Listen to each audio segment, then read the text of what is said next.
Assalamualaikum warahmatullahi wabarakatuh. Kami dari kelompok 2 akan memaparkan materi mengenai literatur review yang beranggotakan yaitu Niputu Ayu Larasasti, Amanda Puspitawati, Yapsutu Rizka, Farina Nabila Fajar, dan Tifania Hapsari Paramita. Yang pertama, kita akan membahas tentang pengertian literatur review. Literatur review adalah survei artikel ilmiah, buku dan sumber lain yang relevan dengan suatu hal tertentu terkait masalah bidang penelitian atau teori yang dapat memberikan deskripsi, ringkasan, dan evaluasi yang kritis terkait suatu evaluasi yang dilakukan. Berikut ini adalah tujuan dari literatur review. Yang pertama, membantu pengguna mencari informasi yang dibutuhkan. Yang kedua, memperkuat informasi yang dihasilkan dari suatu hipotesis. Dan yang ketiga, sebagai informasi pelengkap bagi orang lain. Dan selanjutnya ada fungsi literatur review. Bagi kalangan mahasiswa, literatur review ini berfungsi untuk mengetahui perkembangan suatu bidang keilmuan yang sedang mereka gali. Selain itu juga untuk menunjukkan kemampuan mahasiswa tersebut untuk melakukan penelitian terkait pengetahuan yang telah disusun peneliti pendahulunya. Selanjutnya, bagi cendekia, literatur review berfungsi untuk penulisan artikel ilmiah untuk mengetahui kedalaman informasi yang dapat mereka gali dan dapat mereka nilai keterbaruannya. Berikut ini adalah langkah-langkah dari literatur review. Yang pertama, kita harus memilih topik ulasan. Nah, memilih topik ulasan ini dapat menjadi hal yang sulit karena kurangnya pengetahuan kita terhadap topik yang dibahas. Nah, hal ini dapat dilakukan dengan mengidentifikasi topik yang akan kita teliti. Lalu selanjutnya adalah mencari dan memilih artikel yang sesuai. Nah, artikel ini dapat kita cari setelah tadi memilih topik yang akan kita bahas. Nah, hal ini bisa dimulai dengan membaca abstrak. Kita bisa menggunakan kata kunci untuk menemukan judul artikel untuk topik tertentu. Lalu langkah yang terakhir, kita harus menyusun literatur reviewnya. Nah, penyusunan tinjauan pustaka ini harus dilakukan secara tepat, yakni penulis harus memahami hal apa aja yang mau disampaikan kepada pembacanya. Lalu langkah yang ketiga adalah menganalisis dan mensintesis literatur. Setelah kita mengumpulkan artikel yang dapat kita lakukan, yaitu menganalisis informasi yang kita dapat dan mensintesis kumpulan artikel tersebut. Nah, pembaca disarankan untuk memahami artikel yang sudah mereka kumpulkan. Baik, selanjutnya adalah jenis-jenis dari sumber pustaka. Nah, sebelumnya, apa sih sumber pustaka itu? Menurut Perdana tahun 2020, sumber pustaka merupakan sumber yang berisi dengan keterangan mengenai rujukan yang digunakan. Nah, sumber pustaka ini dapat juga berupa jurnal ilmiah, buku textbook, laporan penelitian, skripsi, tesis, dan juga media sumber lain yang dapat dijadikan sebagai rujukan.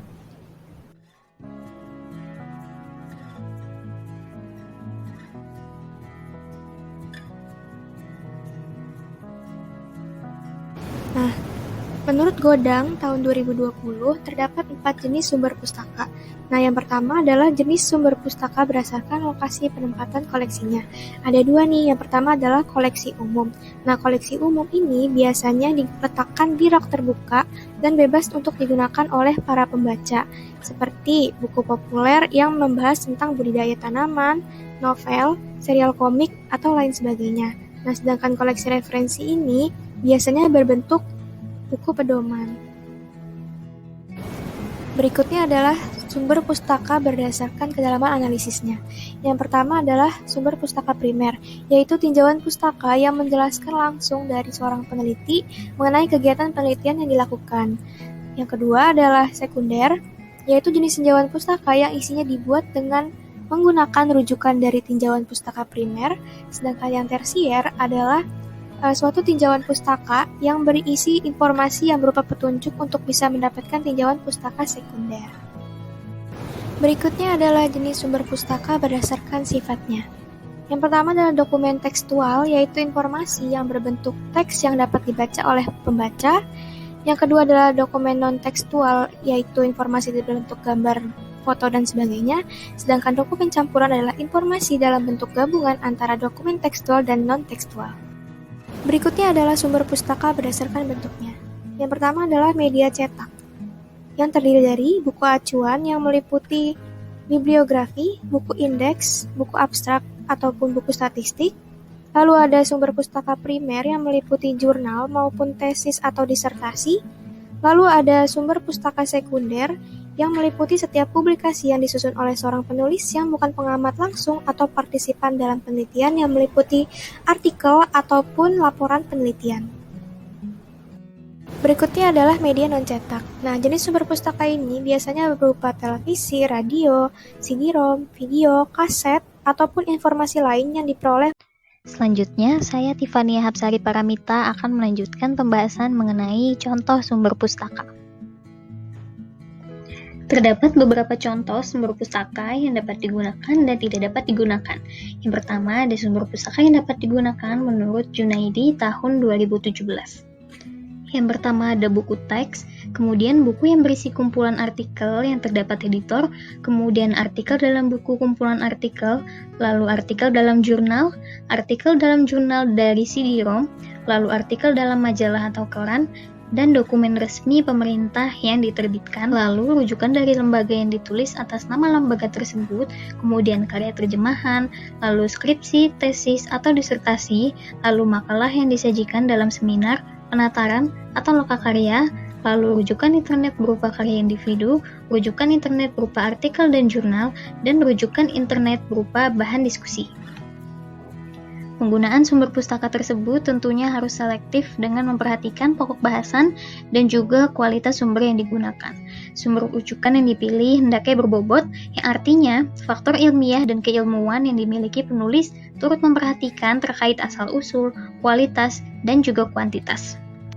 Selain itu, sumber dari internet yang dapat digunakan sebagai referensi adalah yang memiliki domain resmi karena kepemilikan informasi yang ada di dalamnya jelas dan dapat dipertanggungjawabkan. Beberapa jenis-jenis domain resmi di Indonesia yang dapat dijadikan sumber referensi adalah sebagai berikut. Yang kedua ada sumber pustaka yang tidak dapat digunakan. Yang pertama ada Wikipedia. Menurut Cornell University Digital Literacy Resource, Wikipedia tidak dapat digunakan sebagai sumber pustaka karena Wikipedia tidak bersifat akademis, kemudian informasi pada Wikipedia terlalu umum, lalu juga tidak ditelaah oleh pakar dan praktisi, dan tidak memiliki stabilitas yang kokoh. Sumber pustaka yang tidak dapat digunakan selanjutnya adalah blog pribadi atau WordPress. Menurut Zetira tahun 2020, informasi yang terdapat di dalam blog pribadi atau WordPress sebagian besar berupa kutipan dari teori ahli atau sumber asli penulisan. Maka dari itu akan lebih baik jika sumber referensi menggunakan sumber asli. Berikut adalah salah satu contoh sumber pustaka, yaitu dari buku teks diambil dari buku Kamus Besar Bahasa Indonesia. Untuk meminimalisir similarity pada tinjauan pustaka, maka dapat dilakukan parafrase seperti ini.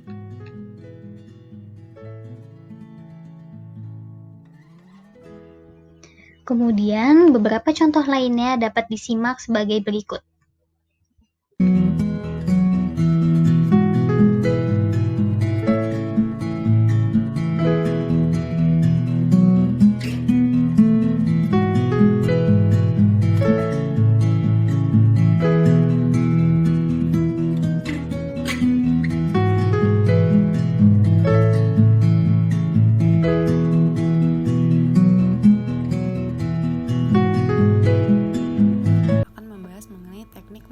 Sumber pustaka.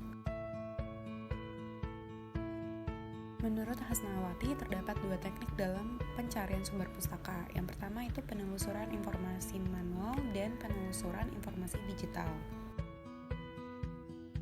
Penelusuran informasi manual itu dilakukan dengan cara menggunakan indeks, buku, kartu katalog, abstrak, dan bibliografi. Penelusuran informasi digital dilakukan dengan pemanfaatan media digital seperti jurnal, jurnal elektronik, atau search engine di internet seperti Google Scholar. Beberapa teknik penelusuran itu dapat mencari sumber data melalui katalog, perpustakaan, kedua bibliografi, ketiga itu sumber data melalui indeks, keempat sumber data melalui abstrak. Beberapa teknik dalam penelusuran daftar pustaka menurut Mutiarani dan Rahma. Yang pertama itu penelusuran kata atau frase, yang kedua penelusuran dengan logika buelan, yang ketiga penelusuran dengan kedekatan kata, yang keempat penelusuran dengan field atau metalak, yang kelima menggunakan pembatasan teknik.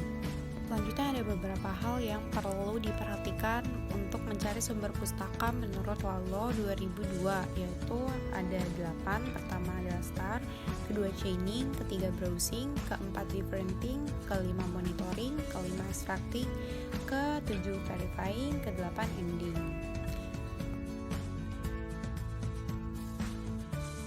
Selanjutnya ada teknik memilih jurnal yang akurat dan tepat dalam pencarian sumber pustaka. Pertama itu ada jurnal nasional. Ciri-ciri dari jurnal nasional itu adalah penulisannya itu memenuhi kaidah ilmiah dan etika akademik. Yang kedua memiliki ISSN, ketiga memiliki terbitan versi online, keempat bertujuan untuk mengkomunikasikan hasil penelitian ilmiah, kelima ditujukan kepada masyarakat yang mempunyai kedisiplinan ilmu yang relevan. Selanjutnya itu diterbitkan oleh penerbit yang terpercaya, contohnya itu badan ilmiah atau perguruan tinggi. Terus memuat karya ilmiah dari penulis yang berasal dari minimal 2 institusi yang berbeda. Selanjutnya mempunyai dewan redaksi atau editor yang terdiri dari para ahli dalam bidangnya dan berasal dari minimal 2 institusi yang berbeda. Selanjutnya angka kredit setiap karya ilmiah maksimal 10. Selanjutnya jurnal internasional. Ciri-cirinya itu karya ilmiah memenuhi kaidah ilmiah dan etika akademik, memiliki ISSN, ditulis menggunakan bahasa resmi PBB, memiliki terbitan versi online, dewan redaksi berasal dari 4 negara, artikel ilmiah diterbitkan dalam 1 nomor, dan penulisan berasal dari 2 negara. Alamat jurnal dapat ditelusuri secara daring.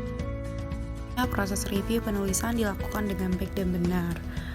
Lalu jumlah artikel setiap penerbitan wajar dengan format tampilan setiap terbitan itu tidak berubah-ubah.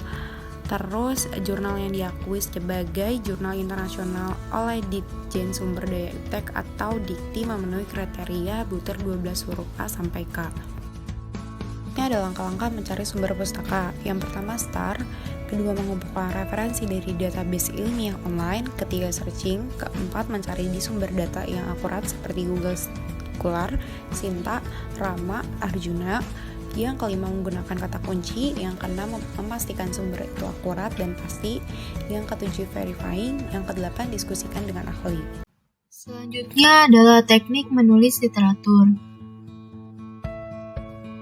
Literatur merupakan langkah utama yang sangat penting dalam melakukan pembentukan rencana penelitian. Tujuan dari kajian literatur yaitu menganalisis dan mensintesis pengetahuan mengenai topik yang akan diteliti, lalu menyajikan dasar atau latar teori penelitian yang sedang berjalan, mempelajari secara mendalam mengenai penelitian yang sebelumnya sudah ada yang berkaitan dengan topik yang ingin diteliti, serta menjawab pertanyaan-pertanyaan praktis menggunakan pemahaman mengenai penelitian yang sudah ada terlebih dahulu. Langkah-langkah dalam melakukan tulisan kajian literatur, yang pertama yaitu melakukan definisi ruang lingkup, lalu mengidentifikasi sumber-sumber yang relevan, lalu mengkaji literatur, menulis kajian, dan melakukan aplikasi literatur terhadap penelitian yang akan dilakukan. Dalam menyusun suatu kajian literatur terdapat beberapa langkah, yaitu memilih topik penelitian. Dalam melakukan pemilihan topik penelitian ini, peneliti dapat melakukan pemindaian atau membaca berbagai macam jurnal ilmiah, akademik, internasional, atau yang lainnya, serta bertukar ide penelitian dengan teman atau rekan sesama peneliti. Lalu yang kedua yaitu mencari pustaka yang relevan dengan penelitian yang akan dilakukan. Hal ini termasuk pustaka empiris dan teoritis dan melakukan pengembangan mengenai berbagai macam terminologi dalam bidang penelitian yang akan ditinjau atau dikaji. Selanjutnya adalah melakukan pengembangan argumen. Dalam mengembangkan argumen ini terdapat 2 langkah, yaitu melakukan survei bermacam-macam pustaka dan setelahnya mengkritisi hasil dari survei tersebut. Lalu yang keempat, survei dan kritik mengenai pustaka-pustaka. Survei dan kritik mengenai pustaka-pustaka berdasarkan pada macam-macam argumen yang telah dijelaskan sebelumnya. Ini bertujuan dalam melakukan peninjauan kembali terhadap berbagai literatur yang ada mengenai topik penelitian dan melakukan penilaian secara kritis di setiap pustaka tersebut untuk melakukan analisa isi yang meliputi unsur-unsur penting pada setiap penelitian, yaitu latar belakang, tujuan, masalah penelitian, sampai metodologi, kata kunci, simpulan, dan rekomendasi. Serta yang terakhir yaitu menulis tinjauan pustaka. Bagian yang paling penting adalah melakukan sintesis yang berguna dalam membangun fondasi pengetahuan dan pengembangan ide-ide baru. Cara melakukan sintesis yaitu dengan melakukan penyusunan ulang pada setiap detail, sehingga dalam melakukan sintesis ini penulis dapat menghasilkan keutuhan dan menghasilkan kaitan yang logis antara ide dan konsep. Ini adalah cara menyusun pustaka yang sistematis dan logis. Yaitu mulai mempelajari studi yang berkaitan dengan bidang yang dilakukan. Yang kedua, membaca abstrak dari suatu studi atau laporan terlebih dahulu. Yang ketiga, membaca dan menelusuri laporan tersebut dengan cepat. Dan yang keempat, yaitu hasil bacaan tersebut dicatat pada suatu kartu catatan agar lebih mudah dalam melakukan seleksi. Referensi atau bibliografi dengan lengkap pada setiap karya, dan jangan memasukkan lebih dari satu referensi pada setiap kartu. Lalu melakukan pemberian tanda pada bagian yang berdasarkan kutipan pengarang dan kutipan peneliti.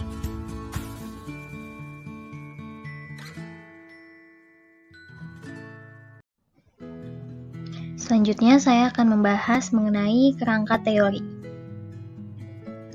Pada kerangka teori digambarkan secara lengkap dan menyeluruh hubungan dari berbagai variabel dengan bentuk skema yang menjelaskan sebab akibat terjadinya suatu kejadian. Menurut Mastro dan Anggita tahun 2018, dalam pembuatan kerangka teori yang dipilih haruslah relevan dengan keseluruhan substansi dari penelitian yang akan dilakukan.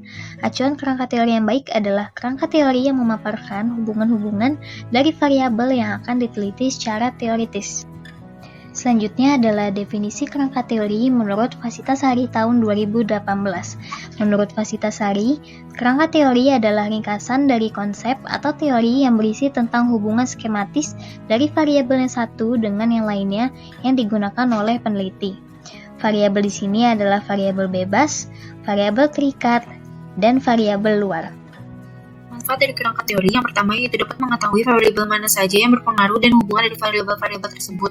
Yang kedua yaitu dapat membantu dalam menentukan kriteria eksklusi dan inklusi, dan yang terakhir yaitu dapat memberikan tuntutan saat melakukan diskusi mengenai hasil penelitian.